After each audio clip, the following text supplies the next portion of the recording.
সিলেটে এক আসনে আমি একজন প্রার্থী হিসাবে আমি সাধারণ জনগণকে নিয়ে প্রত্যাশা করছি যে আমার দল সামনে যে নমিনেশন বোর্ড হবে সেই বোর্ডে যেন আমার প্রতি বিচার করা হয় এবং আমার আপামর সাধারণ জনগণ আমাদের মুরব্বিয়ানে কেরাম প্রত্যেকটা পাড়া মহল্লায় শুধু একদিনের নোটিশে টেলিফোনে আমি বলেছিলাম যে আপনারা আসেন, আমরা হযরত শাহজালাল মুজাহিদ এমনি রহমতুল্লাহ আলাইহির দরবার থেকে আজকে শুধু আমরা রাষ্ট্র কাঠামো 31 দফা প্রচারের মাধ্যমে আমি আমার আনুষ্ঠানিকভাবে আমি একজন প্রার্থী হিসাবে সিলেট এক আসনের প্রার্থী হিসাবে আমি আজকে সাধারণ জনগণের কাছে আমি দাবি তুলছি এবং আমার দলের কাছে আমি নমিনেশন পাওয়ার জন্য আবেদন করছি।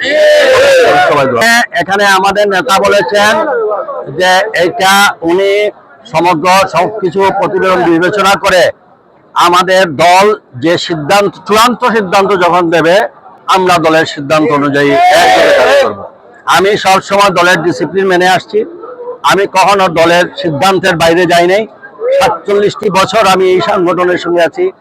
আর উনি বলেছেন জনগণের সম্পৃক্ততা, জনগণের ভালোবাসা যাদের সঙ্গে থাকবে তিনি তাকে নমিনেশন দিবেন। আজকে দেখুন হযরত শাহ শুধুমাত্র প্রচার অভিযানে হাজার হাজার মানুষ আজকে চলে আসছে।